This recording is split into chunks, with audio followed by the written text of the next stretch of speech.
இங்கே வா. ஏ புள்ளிடா. ஐயோ ஊசி விழுந்துருச்சு. இப்போ எதை வச்சு போடுவாரோ?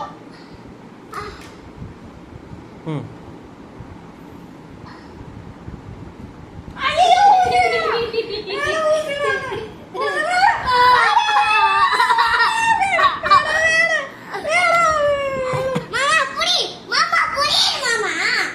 சரி இந்தா புடி.